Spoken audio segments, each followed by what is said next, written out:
Hey guys, we're going to go ahead and look at question 4. So question 4 says let f be a continuous function defined on the closed interval from -4 to 6. The graph of f consisting of 4 line segments is shown above. Let g be the function defined by g of x equals the integral from 0 to x of f of t dt. On what open interval is the graph of g concaved up? Give a reason for your answer. So the first thing we got to think about is just the basics of the question. It's asking whether it's concaved up, okay, or more specifically, what interval it's concaved up. We know that we can tell if a function is concaved up or concave down by taking the second derivative. So to check for concavity, let's do the second derivative test. All right, since they tell us that g of x equals the integral from 0 to x of f of t dt, then that means g prime is just going to be f of x. If we take the derivative of the antiderivative, right, we're just going to be left with f of x. Therefore, the second derivative of g is going to be f prime of x. So what we can do then is we can look at the slope of f to identify when the second derivative of g is going to be positive or negative. If we look at our graph, all right, we can see that we have a positive slope from -4 to -2. And then we also have a positive slope right here from 2 to 6, right? So if we want to answer the actual question, we're going to say g is concaved up when f prime is greater than 0. Therefore, g is going to be concaved up on the interval from -4 to -2 and from 2 to 6.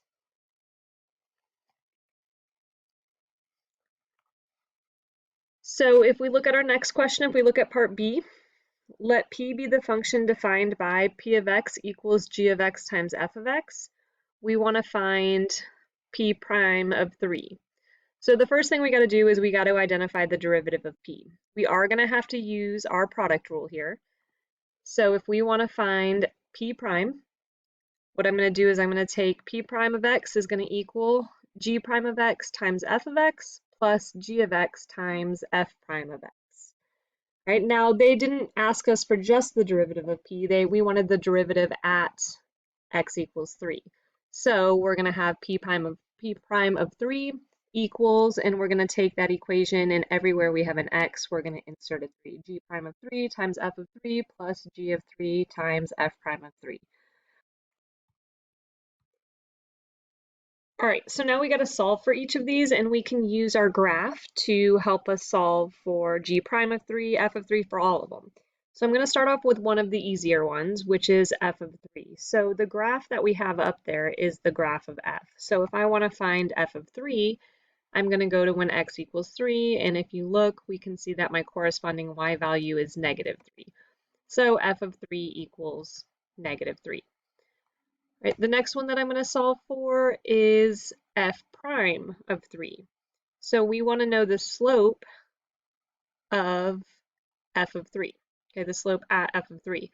Well, if we look, okay, this is a linear function. So if I want to find the slope of my tangent line at f of 3, well, the slope of that tangent line is just going to be 1.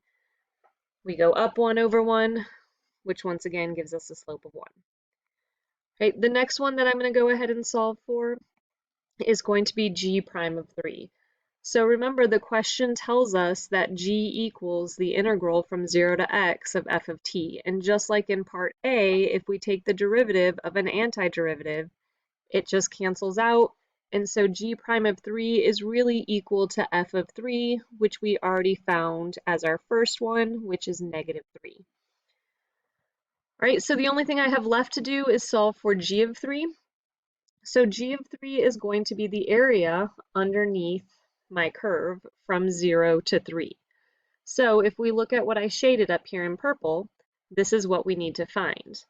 Right? Well, I want to draw your attention to two of these triangles. So right here in light purple, notice these triangles are the same size. One's positive, one's negative. So those triangles, those areas are just going to cancel each other out. So now I just need to find this remaining area from 2 to 3. If we look at the shapes that we have here, I have a right triangle and I have a rectangle. So to find g prime of, or I'm sorry, to find g of 3, I'm going to take the area of that little right triangle and add it to the area of my rectangle. Right, well that triangle has a base of 1 and a height of 1, so if I take 1/2 base times height, that's going to be an area of 1/2. It is below the x-axis, so make it negative. And then I have the area of that rectangle, which has a base of 1 and a height of 3, below the x-axis again, so it's going to be negative 3. When I combine them, I end up with g of 3 equals negative 3.5. Now that I've solved for all of these, I can go back and actually solve for p prime of 3. Right, I'm going to plug it in. So g prime of 3 was negative 3 times f of 3, which is also negative 3, plus g of 3, which is negative 3.5, and f prime of 3, which is 1.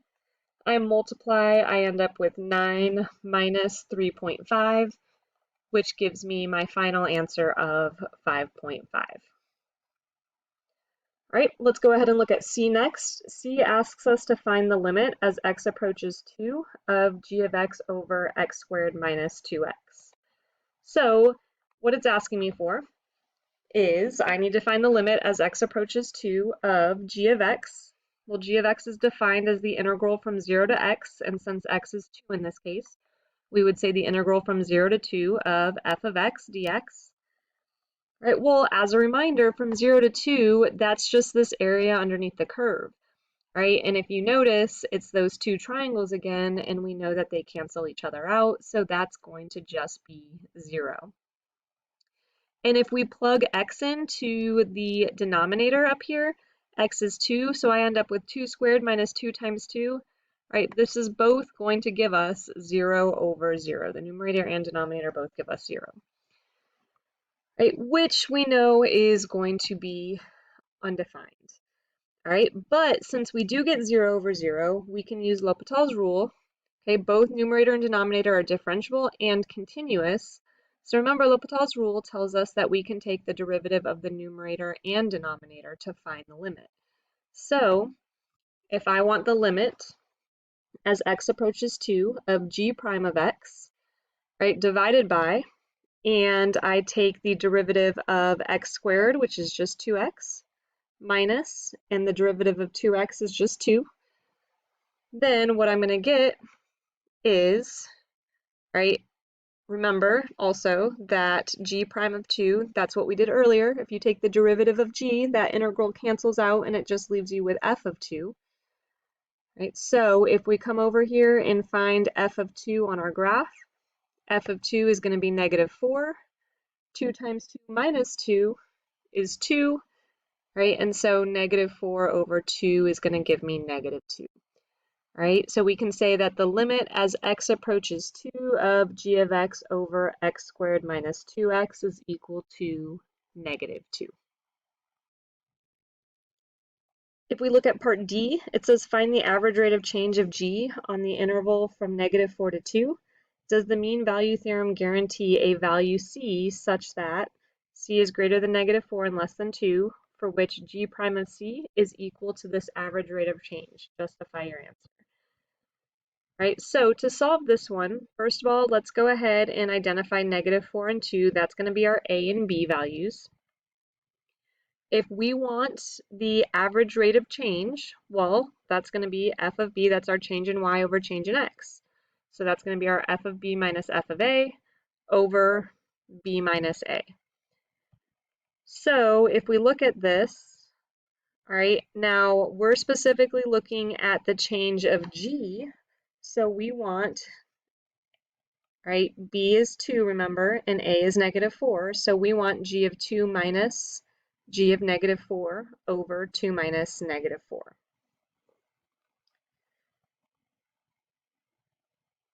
Right, now the answer is going to be 8 over 3, but let's see how we get that. So g of 2 means we need to find the area under the curve from 0 to 2. Well, we've done this a couple times now, and we know that those are going to cancel each other out, and so that's just going to be 0.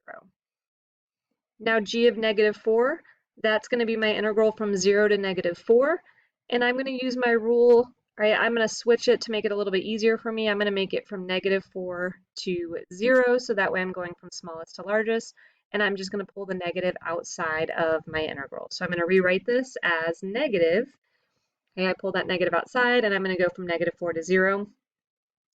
And so to solve for this, right, I need to find the area underneath the curve from 0 to -4. Right, so I went ahead and put in 3 different shapes up there. We've got 2 triangles and a rectangle. So if I want to find the area of the triangles, I know I'm going to use 1/2 base times height, and the area of my rectangle is just going to be base times height. So if we look at that first triangle all the way to the left, we have a base of 2 and a height of 6. So if I do 1/2 base times height, I end up with an area of just 6. Okay, the area of that rectangle is going to be, it has a base of 2 and a height of 4, so that's going to have an area of 8. And my top triangle up there has a base and height of 2, so 1/2 base times height is going to give me an area of 2. When I add them all together, I do get a final area of 16. Right now, because I did pull that negative out front, then g of -4 is going to equal -16. So if I plug this in now, I'm going to have 0 minus -16 over 6. And if we go ahead and simplify that, we end up with 16 over 6, which is just 8 over 3. Now, going back to the main question, all right, is find the average rate of change of g, right, on the interval from -4 to 2. Does the mean value theorem guarantee a value c for which g prime of c is equal to this average rate of change? What we can say is that g prime of c, we do know we've got to check to make sure it's continuous and differentiable. Right? And we can say that g prime of c is continuous on the interval from -4 to 2 and differentiable on the interval from -4 to 2 because the derivative of g is f. And we have the graph of f, so we can see that f is continuous and differentiable on the interval from -4 to 2. And so since it is, we can say, therefore, by the mean value theorem, there must be a value c for which c is greater than -4 and less than 2, such that g prime of c equals 8 over 3. And that's our answer.